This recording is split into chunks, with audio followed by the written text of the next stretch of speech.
Storm Tracker 6. This is Forecast First, sponsored by Auto Owners Insurance. Simple human sense. We experienced mild temperatures today, but also a lot of wind, which made it feel quite cold. Our wind gusts generally around 40 miles per hour, 47 though, the highest number in Grand Rapids. Temperatures are above freezing in the mid-30s, so we're still melting some snow, but combined with the wind, it feels like it's in the low to the mid-20s. We've got a band of snow pushing in from the northwest, so it'll be a bit snowy for a couple hours this evening. We pick up a quick inch of accumulation. We'll talk more about that coming up. Forecast-wise for the overnight hours, once the snow showers start to move out, nothing more than a flurry or widely scattered snow shower tomorrow morning, but it will be colder. Temperatures by tomorrow morning near 20 degrees. We've got mild weather overall on the way, and we're talking about rain instead of snow in the 6 days. 6 News at 6 starts right now. WLNS is here for you with 6 News at 6. Waverly school officials send a message to immigrant families in the district. Your children are safe here. It is our top story tonight at 6. Thank you for joining us. I'm Sherry Jones. And I'm Siobhan Klepfer.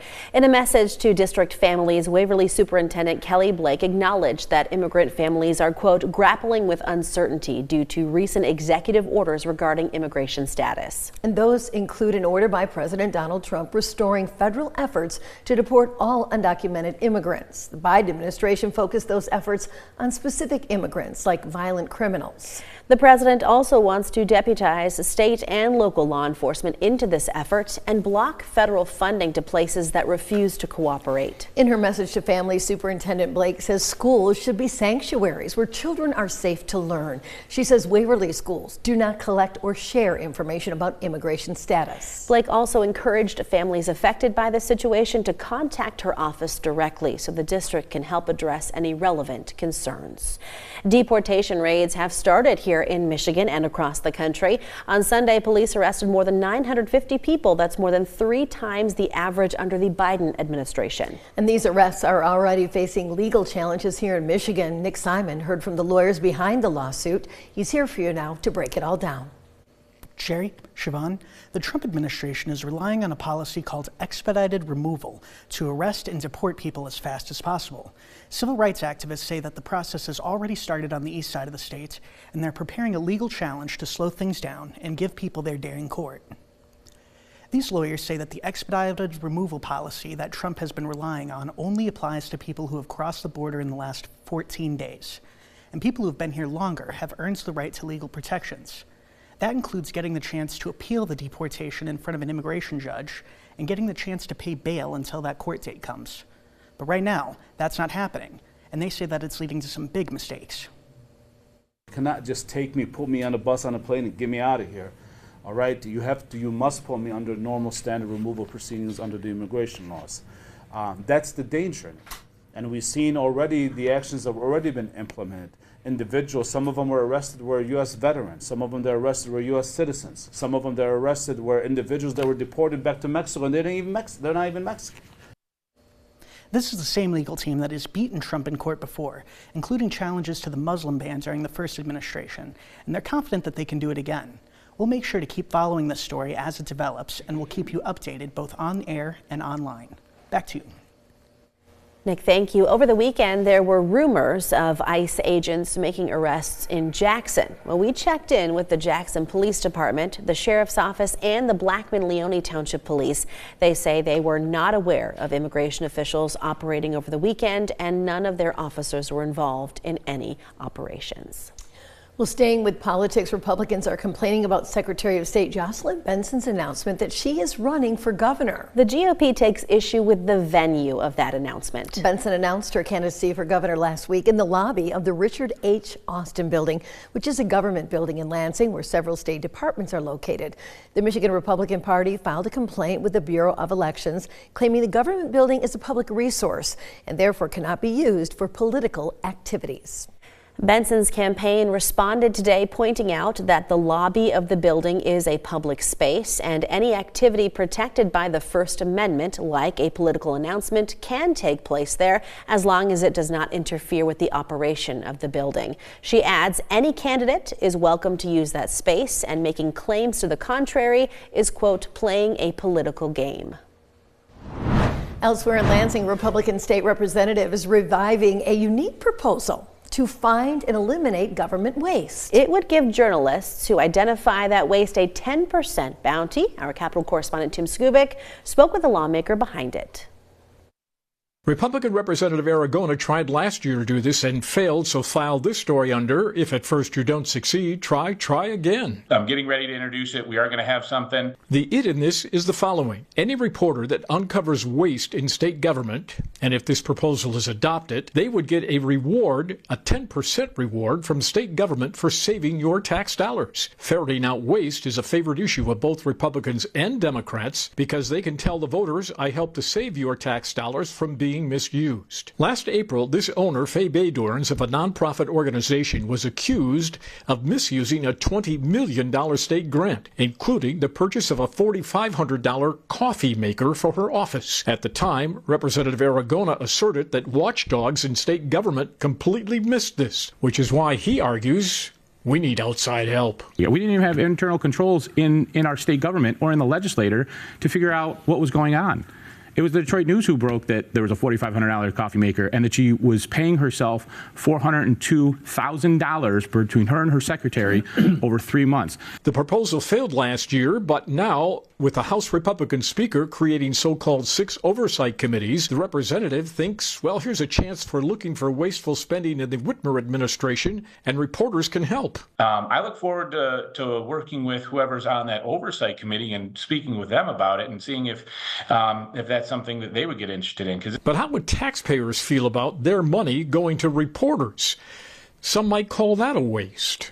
Yeah, I think taxpayers would be all for it. One of them is not the representative. But the question is, if this is adopted, would reporters take the 10% cut from the state? Good question. Your view in Lansing, Tim Skubic, 6 News. Excellent question, Tim. Thank you. Well, drivers in Michigan will notice a drop in state fees this year for what's called a catastrophic claims assessment. Back in 2019, before the state reformed no-fault auto insurance laws, drivers paid right around $220 a year for that assessment. After the reform, that fee has come down. And according to the state's Catastrophic Claims Association, in July of this year, it will drop to $82 for drivers with unlimited coverage and just $23 for other drivers. That is a reduction of almost 90%.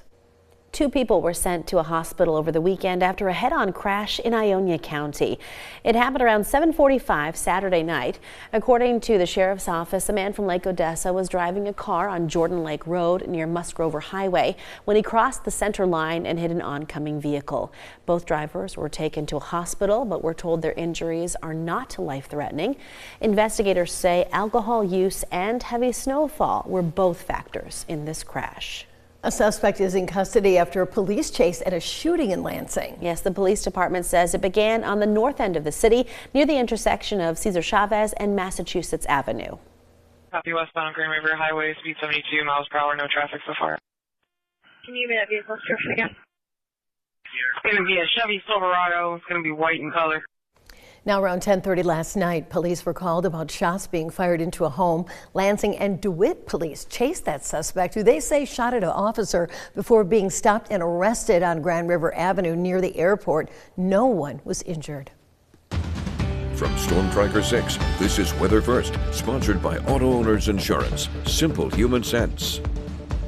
Well, after all the Arctic air we've dealt with, today's wind, but mild temperatures, certainly tolerable. We've got more of the same in the forecast. In fact, as you look at the forecast high temperatures over the next 6 to 10 days, we should generally average above normal despite some cooler weather next week. I see no sign of a return to the Arctic air, so this break we're going to get will be a fairly long one.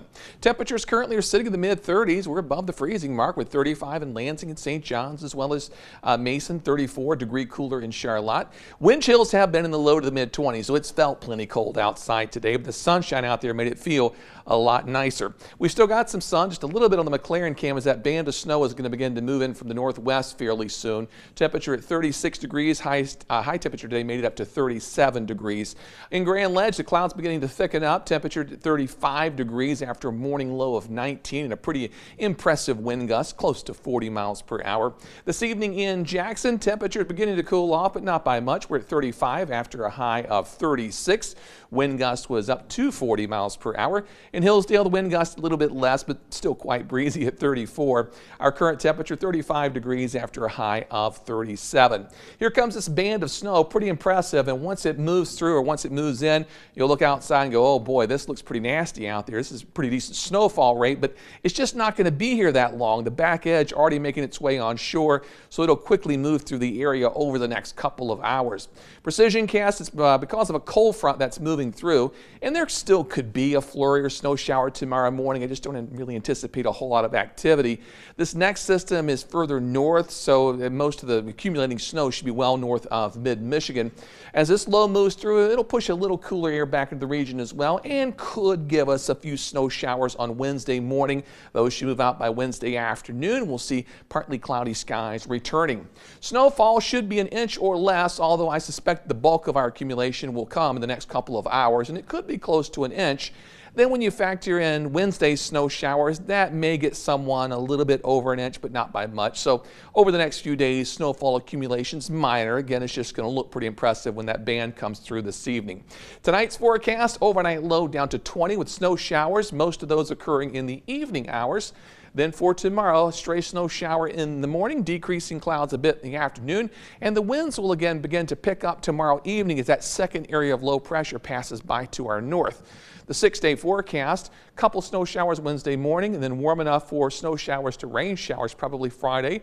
And again on Sunday, temperatures are in the upper 30s, so that should melt a lot of snow that we get. Over the next 6 days, a little cooler next week for a couple days, but then we're back in the mid to the upper 30s by next Friday with another chance for rain or snow showers.